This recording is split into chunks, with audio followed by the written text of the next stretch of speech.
I mentioned earlier that Rockville Center was a model of what you can do when you have some racial diversity in your school to make sure that you really have integration and not just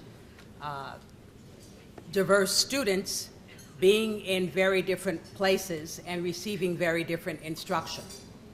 And so we are very pleased to be able to recognize Dr. Bill Johnson, William Johnson, who has, is it 30 years or 40 years? 30 years. 30. Who has, for 30 years, been working very hard to bring about very difficult change. And he'll tell you a little bit about that, but I would just like to say that I certainly wish we had many more Bill Johnsons here on Long Island. Bill, would you please come up and accept this award?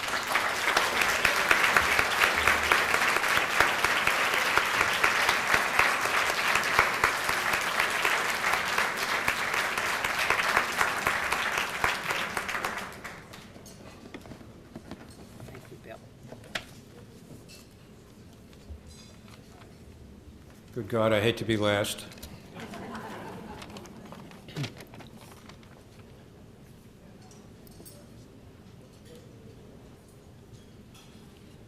I really want to begin by thanking Elaine. I think many of you probably are aware of the inspiration that she is to all of us. She keeps us going. Any day that is a bad day and you wonder if you're going to be able to get through it, call Elaine.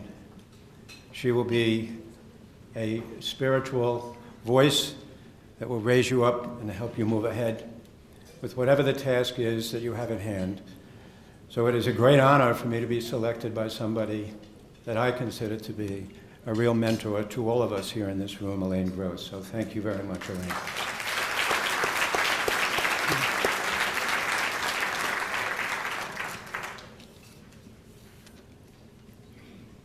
You know, you can't do this work without friends and without family.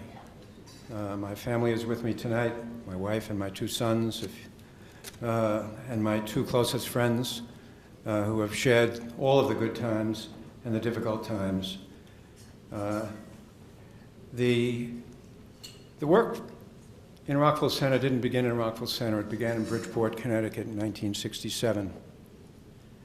I remember very, very clearly my very first day at the Longfellow School in Bridgeport when I walked in and was handed a roster, and the roster had 16 names on it.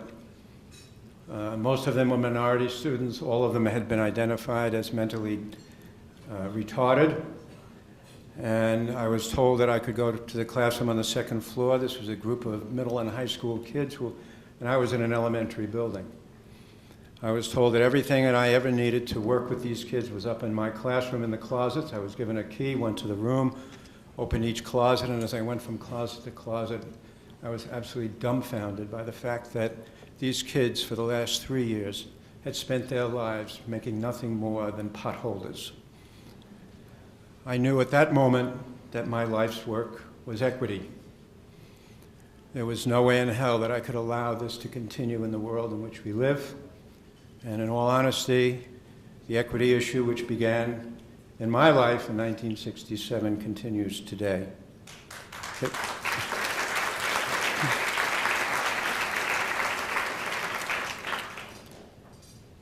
Rockville Center is more like, I think, the world at large. We are not very different than the world to come, what Larry describes as the suburban community of tomorrow. I think we are. We have a very interesting mix of minorities, of wealthy, of poor, of people who don't speak English, people who do, a vast array of disabling conditions. And yet what we have been able to do over the years that I have been able to work there is figure out a way in which we can put all of these kids together and have every single class in that school district look like the community at large. We have a name for it. We call it detracking. I know for many years when we first began, working in this direction. It was not done because we had this philosophical agreement that this is the path that we should walk. But we did it on a very, very practical terms because we began to discover that when children are provided the opportunity to be together, work together, learn together, they don't just survive, they thrive. And they learn at levels that you could never have anticipated when we had 5 tracks in the high school and 5 in the middle school. They don't exist in this community, and I can only thank the team that I work with who are here with me tonight, and 3 members of my Board of Education who have again and again and again exhibited the courage and the creativity that's needed to assist me and assist all of us in achieving the goals that we have in Rockville Centre over the years. No small task. When I began working in Rockville Centre as superintendent in 1986, only 10% of our minority students graduated with Regents Diploma. Less than 10% of our special ed kids graduated with Regents Diplomas. 50% of our white and Asian kids graduated with a Regents Diploma. I can tell you today that the differences that existed in those years don't exist anymore. Virtually, all of our kids graduate with Regents Diplomas. I can tell you that every single child in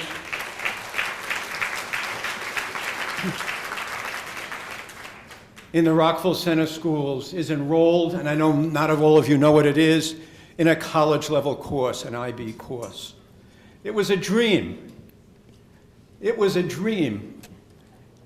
There was a belief system behind the dream that enabled me and enabled the teams of people that we have worked with over the years to bring about for our children the opportunities that are there for them today. However, I am here to tell you that this is not mission accomplished. This is a work in progress. What is inspiring about looking out over the sea of faces that are before me right now is the diversity of what fills this room. And getting back to what Larry said, the diversity didn't always exist in this community. What is so important is that the Rockville Centre story should be everyone's story. We are not so different than any other community that exists on this island. We have a will to make it different. We have a dream that every single child can achieve at levels that you cannot believe always can happen, and yet they do.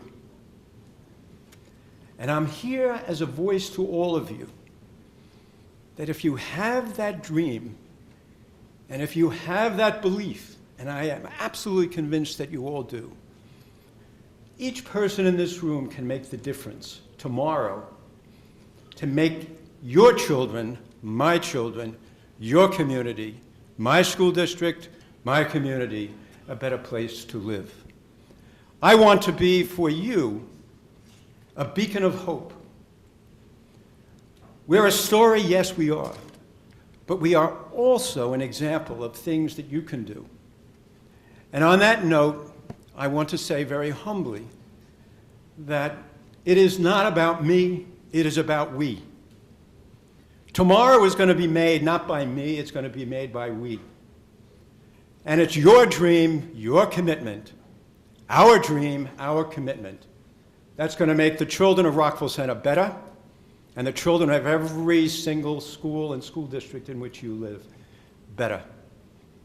Close your eyes for a moment and just make that commitment. And I can assure you that step one today, by saying that just to yourself, will make tomorrow better for the children that we serve.